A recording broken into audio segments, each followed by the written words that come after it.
अस्सलाम वालेकुम। तो चलिए बनाते हैं शाही टुकड़े। इसे बनाने के लिए मैंने लिया ब्रेड, उसे ट्रायंगल शेप में कट करके डीप फ्राई कर लिया है। क्रिस्पी हो जाने के बाद हम इसे निकाल लेंगे।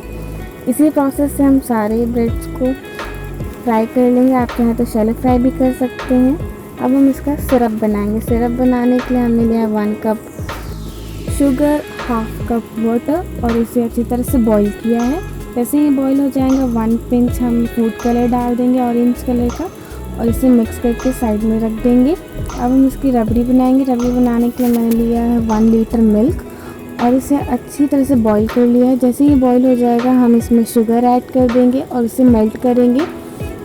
इसमें 45 to 50 मिनट्स का टाइम लगेगा। ये थोड़ा टाइम टेकिंग है, तो आप इसे कंटिन्यूसली चलाते रहें। और मैंने 50 ग्राम्स तक मिल्क पाउडर लिया है और इसे कंटिन्यूसली चलाते रहेंगे। इसके जो मिल्क है वो नीचे तली पे ना चिपके, ना जले, इसलिए आप इसका बहुत अच्छे से ध्यान रखेंगे।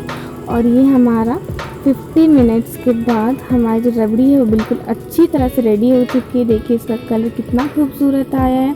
तो अब हम इसे, जो हमने शुगर सिरप बनाया था, उसमें हम ब्रेड डिप करेंगे और निकाल लेंगे। इसी प्रोसेस से हम सारे ब्रेड्स को डिप करेंगे और निकाल लेंगे अपनी ट्रे में। तो ये हमारा सब कुछ रेडी है। अब हम इसमें रबड़ी से पोर कर देंगे और इसे, ये पूरा कवर हो जाना चाहिए हमारे रबड़ी से। और मैंने पहले से यहाँ पे ड्राई फ्रूट्स कट करके रखे हैं, काजू, पिस्ता, बादाम, उसे हम स्प्रिंकल कर देंगे। तो ये हमारा शाही टुकड़ा बिल्कुल अच्छी तरह से रेडी है। Thanks for watching.